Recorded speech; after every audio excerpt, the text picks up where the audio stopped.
Today on The State of Us, what do Americans actually think about critical race theory? And what is it?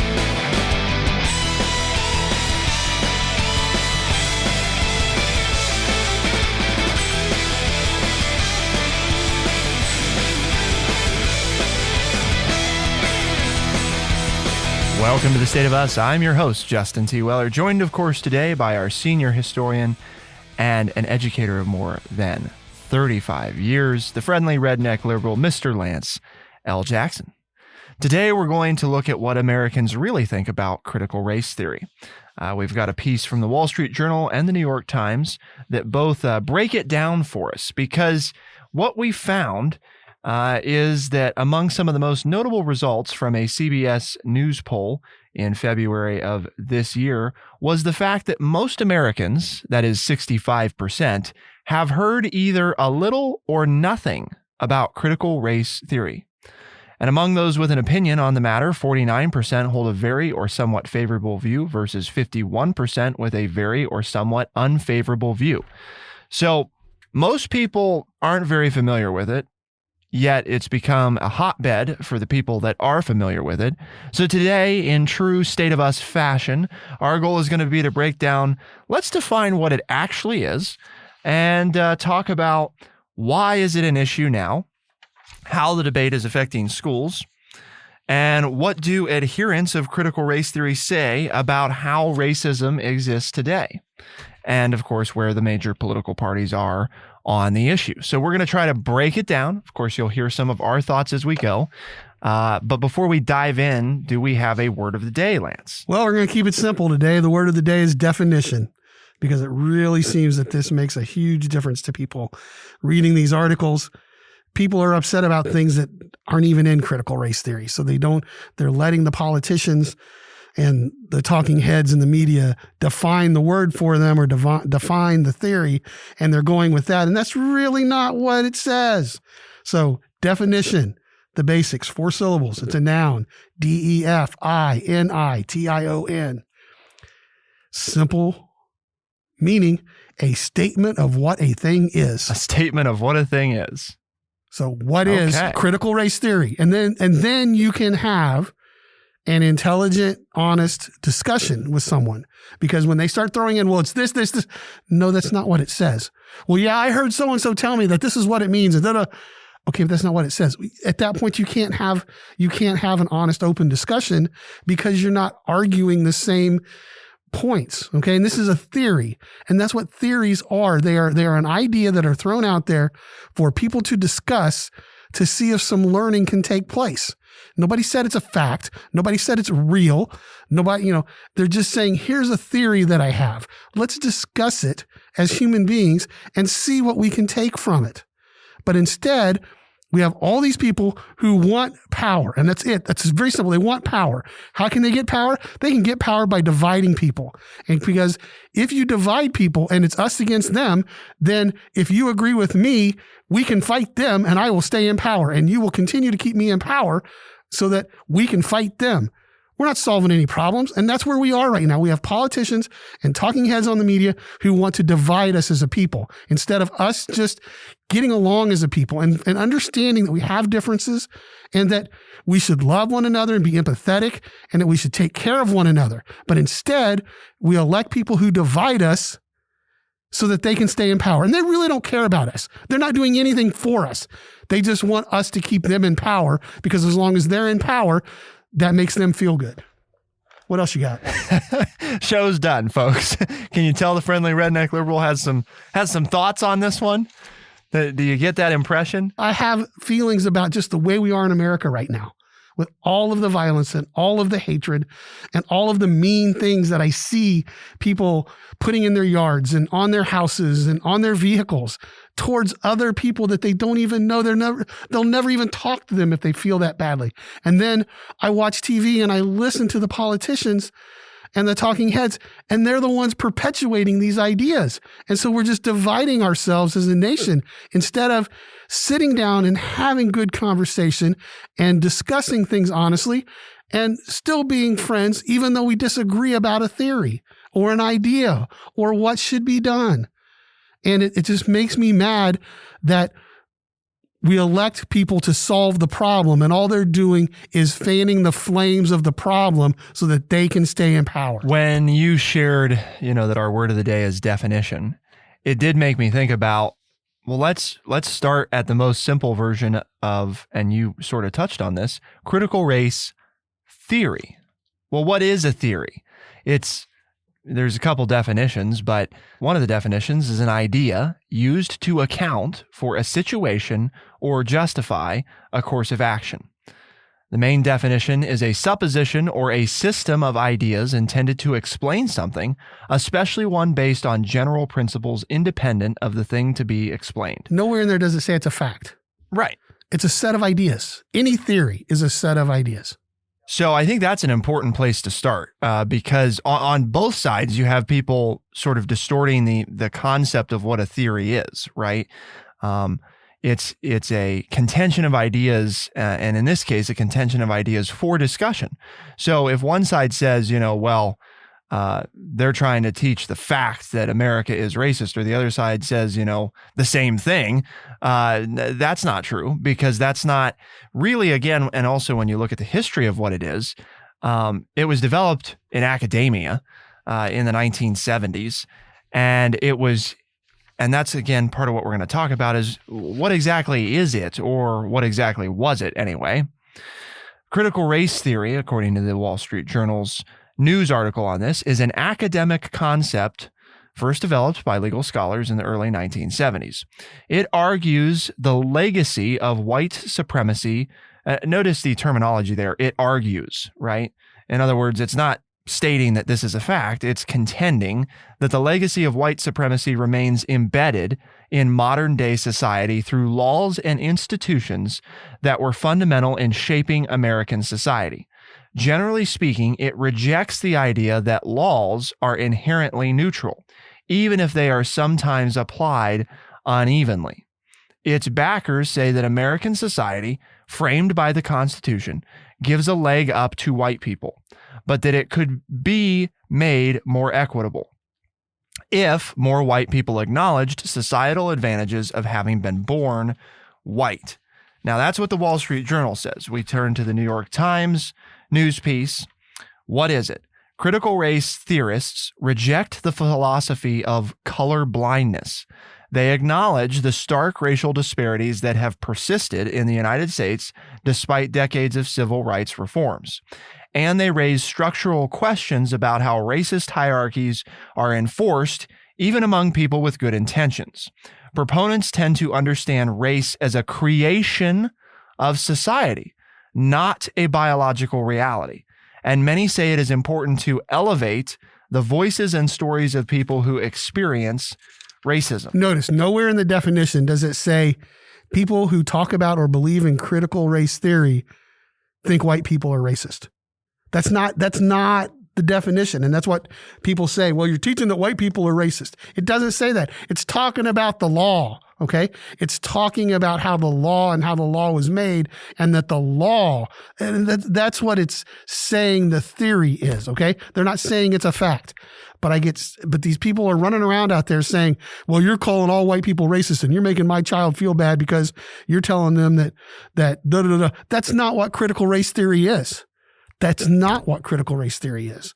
So if you don't like it, argue it on its merit, not what you think it is or what you've heard somebody else tell you what it is. Eric Ward, who works for the Southern Poverty Law Center, says, quote, critical race theory argues that individuals aren't bad because they're white. What it argues is that there are systems that have evolved over time that create disparity based off race. Still, opponents argue the public discourse casts those who disagree as racist. Quote, it comes out in phrases like silence is violence. It goes on to talk about also how, different proponents contend that race is the only thing that's important, don't contend that race is the only thing that's important. We just think that race, as with class, as with gender, and as with sexual orientation, has to be a core concern. And I think that's part of it. It's so unfortunate because it seems like, Lance, on so many of these big issues, right, it comes down to messaging. and how the respective parties choose to frame what they're arguing or choose to respond. On the right, I think you have this issue, right, of distorting it and saying that, well, the purpose of this is to show white people that they're bad, right? No, the purpose of this is to examine whether or not systems that we have are not as fair as we would like to believe that they are. That's what the theory is supposed to contend. But then if we shift over to what the left is saying, right? Some of those retorts about, well, if you're shutting this down, it means you're racist, right? Well, no, a lot of times people are shutting it down because they don't understand, right? And that doesn't mean it's good. That doesn't mean it's right. Or maybe people simply, if they understand the theory, don't agree with the theory. Correct. And that's why when it's in academia and it's in discussion, that should be allowed for without casting aspersions towards any group of people or any individual who holds their feelings. They should have the right to give their opinion on a theory, because that's what it is. It's a theory because we need to discuss it to see if it has any validity or not. A concept. So I think that's important to both understanding how it came to be and how the people that do talk about it, which again, the majority of Americans aren't very familiar with it, have come to debate and discuss it in a way that really, it's almost like they've taken, right, Lance, the title of a thing, and they've decided what it is, and then they've decided how they're going to argue it, and they don't really care what the original thing says. Because if everybody, the left and the right, cared more about what the actual theory is, we'd probably have a very different conversation on our hands. And then we could have a nice debate and come to some agreement of, well, I think this way and you think that way, and we can move on. But, that doesn't get me elected. That doesn't get me donations so that I can run 30-second ads on TV so that I can get elected and stay in power. Nearly 9 in 10 Americans, Lance, when asked if books should ever be banned for discussing race or depicting slavery, nearly 9 in 10, an overwhelming 87% of Americans said no. A similarly large percentage said no when asked if books should be banned for criticizing U.S. history or sharing political ideas you disagree with. And 58% of Americans, including 52% of white Americans, say that racism is a major problem in American society today. So the public, right, is in agreement, in broad agreement, that access to information discussing race and depicting slavery, and reading information about criticizing U.S. history or political ideas that you don't agree with, that all of that should be accessible to people, right? That they ought to be able to learn about those things. So then the question is, well, why has this become an issue now? I mean, like, it's been around since the 1970s. Why is it a flashpoint now? To find out, keep it here on The State of Us, and we'll be right back.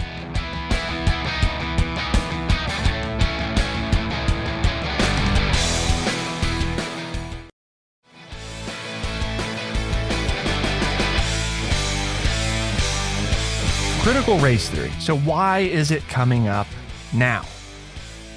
Well, obviously in the past year, particularly since the murder of George Floyd in Minneapolis, discussions about race have ignited fierce political debate, including around the extent to which racism is ingrained in modern America.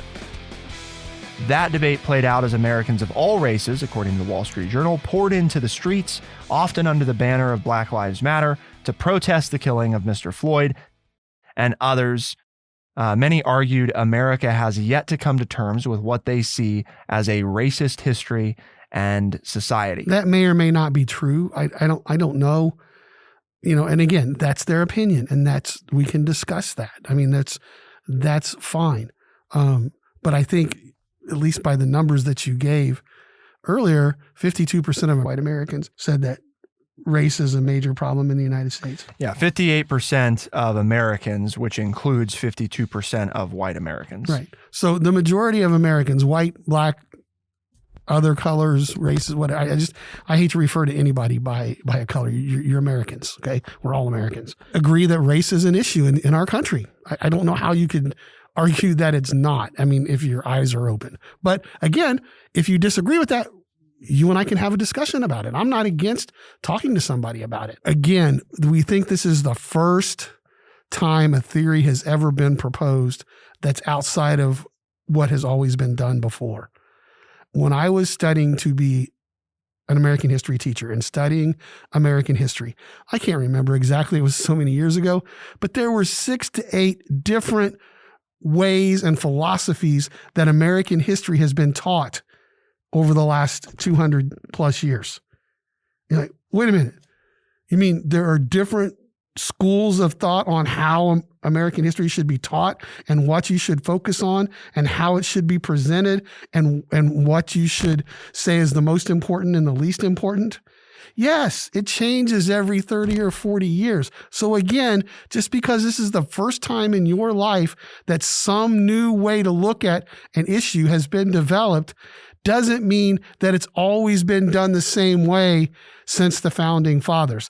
That's just not true. There are schools of thought within the group of people known as historians and American historians who then they come up with a new theory or a new way to teach, and that's the way we taught it for 30 or 40 years. And then another person came up with a different theory of American history and said, no, we should teach American history this way. And for 30 or 40 years, it was taught that way. So these changes as historians learn things and get more information and have these discussions, it's not uncommon for us to change the way we teach the history of this country. That is commonplace. And maybe that's something you didn't know and now you do. And so there's no need to feel threatened by this because you can look it up. There have been different schools of thought among historians about how to teach history of the United States. Just an example that comes to mind, I mean, even in my life, which isn't obviously nearly as long as Lance's life, is just, for example, like the Mayflower, around Thanksgiving when I was little, it was common at school to talk about Christopher Columbus, and Thanksgiving and the great discovery of America and all this stuff, and it was portrayed very, very positively. And obviously, if you're very familiar today, that is not done nearly as much in schools, partly because the acknowledgement that Christopher Columbus murdered a lot of people and was not necessarily a great human being, realized that, we probably shouldn't idealize this person for small children because that's really not, probably wise. So it doesn't mean that we don't talk about Christopher Columbus or what happened, but totally different.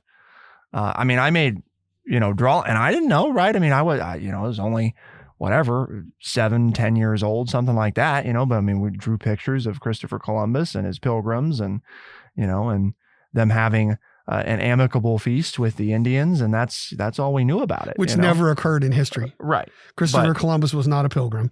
Christopher Columbus didn't celebrate Thanksgiving. But right. You're right. And that's what we did. That's what you learned. That's what we were teaching, right? If you're studying history, aren't you? You study more than facts. Okay. You have to, because you're studying the lives of people. And this is what I always said to kids. History is not the study of facts. You're studying people that were put in certain positions in life and how they responded to it. And they go, oh, well, that sounds like it might be fun. And I said, yeah, it really is. I said, because sometimes they made really good decisions and sometimes they made really poor decisions, and we can learn from that.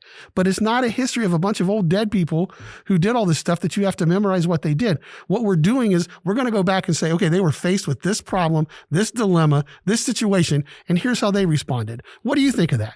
Well, and you get a discussion going, and kids all of a sudden are like, oh, I like history. This is kind of, and I said, right, because aren't we faced with some of those same kinds of problems? And they go, well, yeah. And I said, and so then we have to figure out how we're going to deal with them. So if we study how other people have dealt with them throughout history, maybe we can find a better way or find a way that worked for them that might work for us. And they're like, I've never had a history class like this before. And I said, well, I hope now that you like it a little bit better. And so, it's not just the history of the facts, but if it were the history of the facts, your second grade teacher God lover, I'm sure. Well, it might have been he. We had 3 or 4 young male elementary. Typically, your elementary teachers are female. Sorry about that. Don't mean to people come blasting me. Well, there are, because I wanted to be an elementary teacher. Okay, just for the record, I wanted to be an elementary teacher because I wanted to help little kids. And when I looked around at the education system, my education system, I had good elementary teachers. I had crappy high school teachers. And I said, well, if I want to make a difference, I need to go to where I can make a difference. And so I decided to major in secondary education. But where I wanted to go was into elementary school.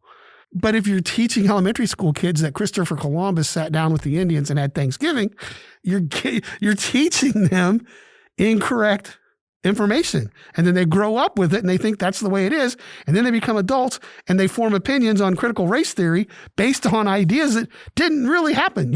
Now, which is worse, right? Teaching the wrong information to little kids at a very important phase in their life where they'll carry that with them for the rest of their lives and they'll base adult opinions on it? Or is it better to talk about what really happened so that they know what happened so that then they can be better adults, which is, I think, what we want for all of our children, right? We want to leave them a better world. We want them to be better than us, treat people better than we do, make better decisions than we do. At least that's what I've done in raising my children. I want life to be better for them. I don't want to leave behind something that's worse. And if we're not teaching what really happened and learning from it, then why are we trying to teach them anything at all? The journal article returns to questioning how is the debate affecting schools? Well, as of May of this year, at least 3 states had enacted bills that would prohibit or restrict teaching based on principles that the bill's sponsors describe as dealing with critical race theory, and at least 13 other states had considered such legislation. Statutes that require teaching the history of marginalized communities, such as Native Americans and Black people, have been widespread for decades, according to a NCSL memo on the subject from May. Quote, by and large, these standards do not reflect ideas associated with critical race theory, rather commonplace state requirements for multicultural education, Black history, and ethnic studies, emphasize teaching about certain historical events or the contributions of certain groups alongside other social studies requirements, the memo said.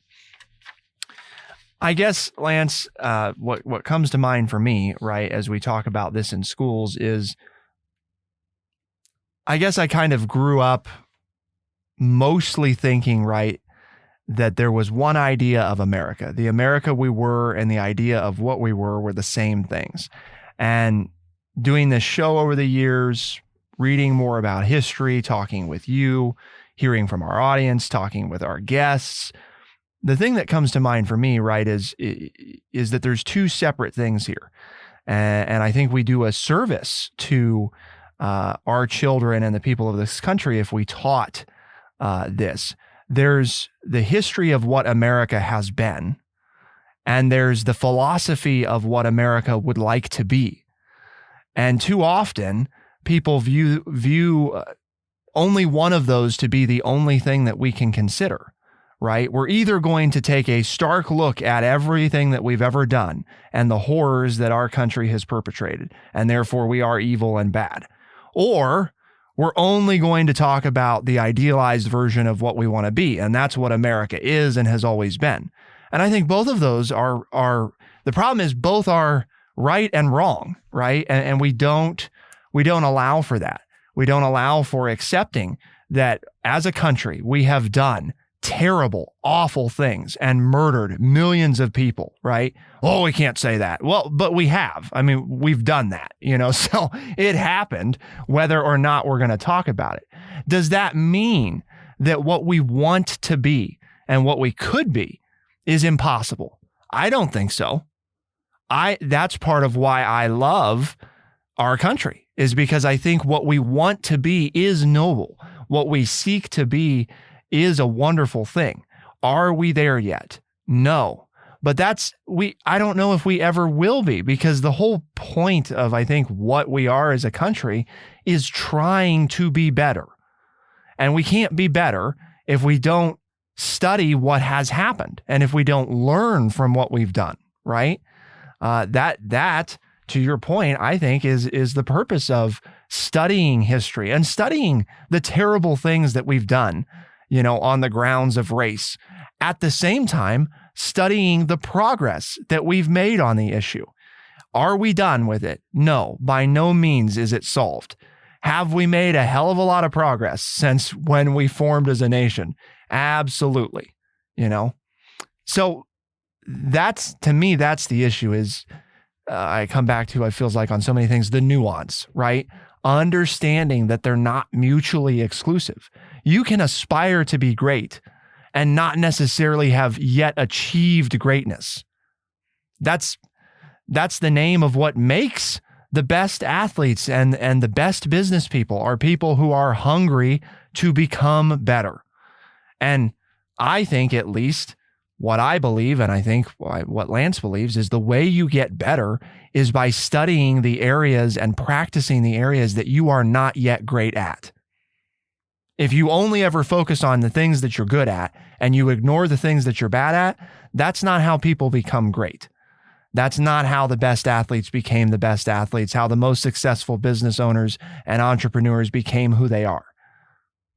At least not the ones, at least not most of them. I'm not going to say that every now and then there's not somebody who's lucky, but 99% worked hard and took very stark, very blunt looks at their inadequacies, and they practiced to overcome them. As we go to break, I want you to think about this. Mental health is in the news all the time, especially for young people. And here's a theory, an idea that I have developed over the years. I think the mental health of young people is based on truth and opportunity. The more you are truthful with them about the way things are, and then you point out all the opportunities that they have to make a difference in their own lives and everybody else's life, I think that would go a long way to helping the mental health of young people today. Because then everything would not be seen in a negative light. You talk about, this is the truth. I'm not lying to you. You can trust me. This is the way it was. This is what we've done. But here are the opportunities that we have to make it better and to grow as a people and as a nation, and opportunities that you have. So, because what you do is, if you don't teach the truth, then when they find out the truth, they become disillusioned. And then they never trust you when you show them that the opportunities that they have, because, well, you already lied to me about the truth, so why should I believe you that there's an opportunity for me? So I think those are the two major components of helping the mental health of young people today. And that is, we as adults and we in education need to be truthful with them, and then also show them the opportunities that they have to make it better. Keep it here on The State of Us, and we'll be right back.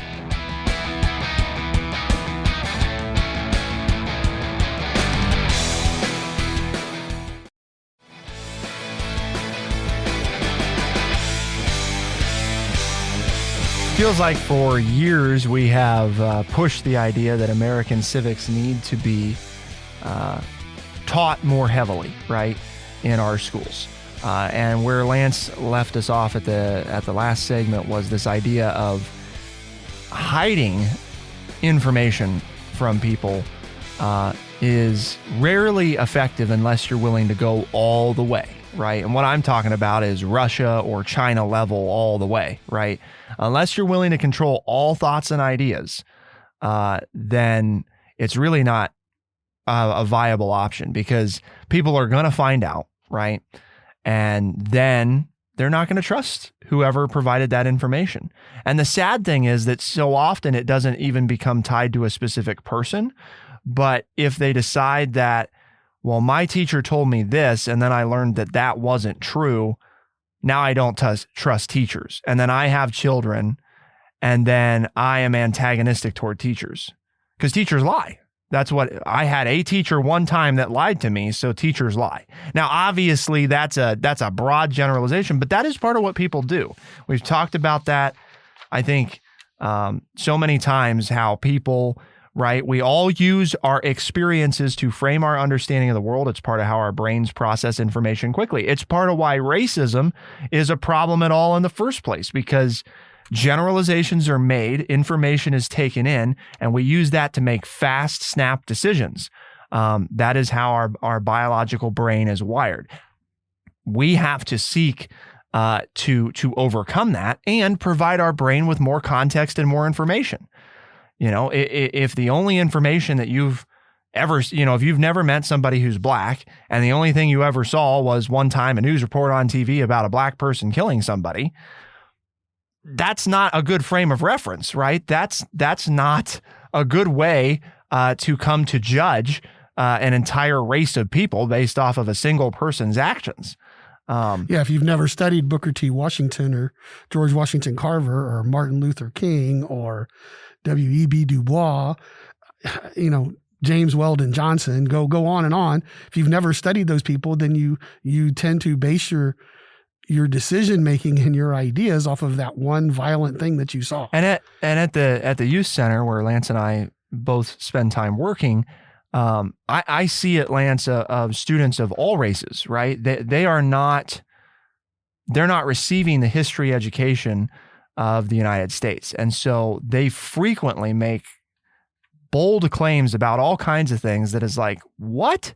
Where did you hear that? Or how did you, somebody on the internet, and it's because they're not getting it in class. And I've addressed students, both white and black students, who love to throw out now because it's become, a trendy thing. That's racist, and it's taken some real self-control a few times to not lay into them and say, no, we're not going to say that because there is real racism out there. And what you just said was racist doesn't have anything to do with race and isn't racist. And that's not fair to real racism that does exist. You're diminishing the power of the word. Exactly. Yep. And of the discussion that we need to have. But the other thing, and I go back to how I ended the last segment, working with these young people today is their lack of trust in adults. And I don't know if it's because of their home life. I don't know anymore. All I know is that there's a lack of trust. And I think that's why you have to be honest with them. And you have to then wait. And this is the hard part as an adult. You have to wait because it takes time to earn trust. But if you tell them something and then 2 or 3 weeks later, they realize what you told them came true, then they're like, well, maybe I'll listen the next time they say something. And then you tell them something, and all of a sudden you've developed that trust.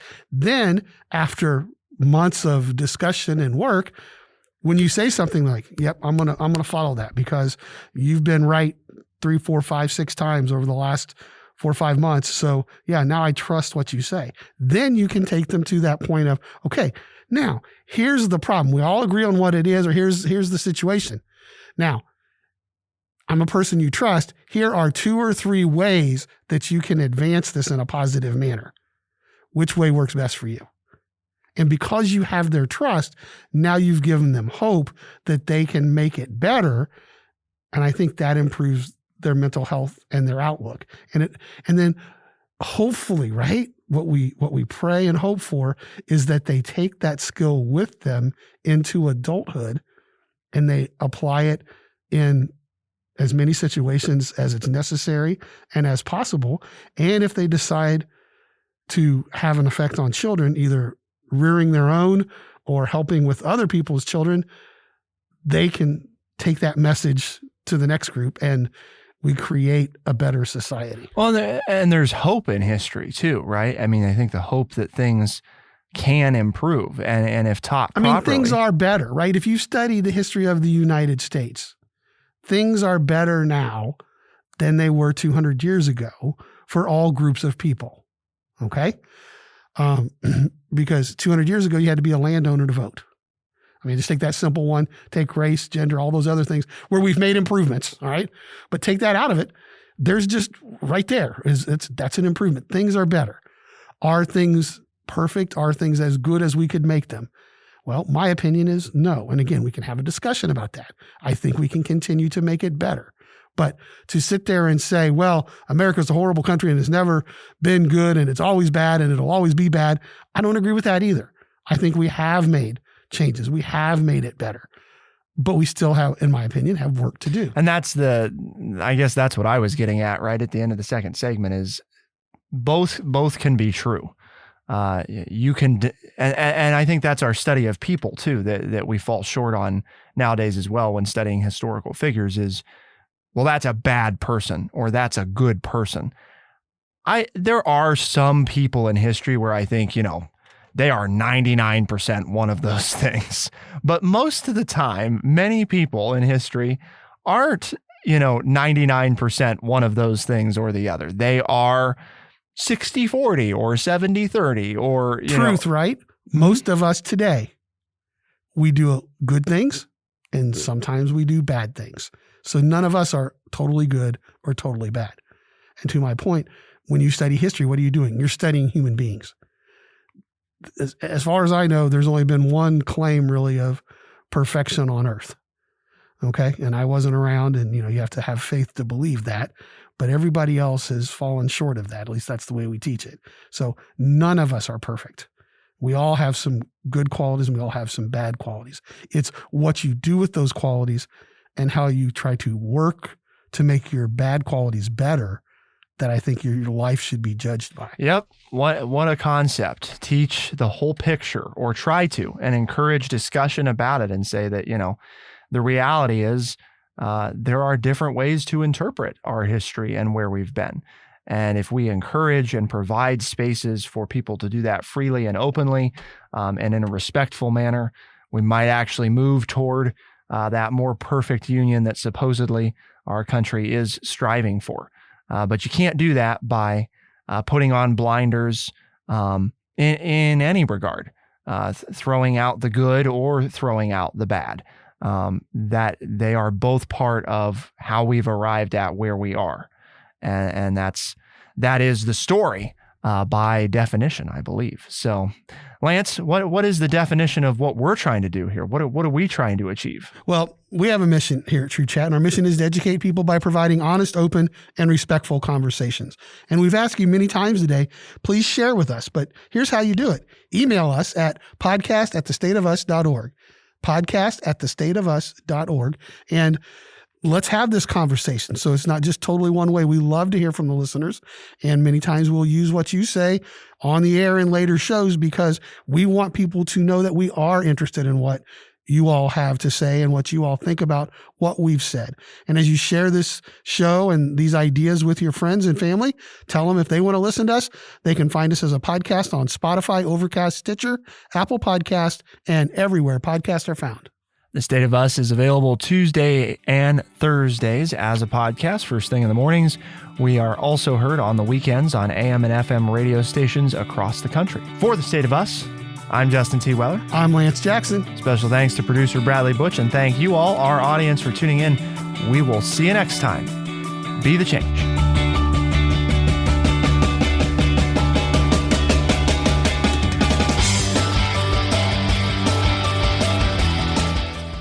Be sure to check out our website, thestateofus.org, for books, articles, and all the ways to tune in. thestateofus.org.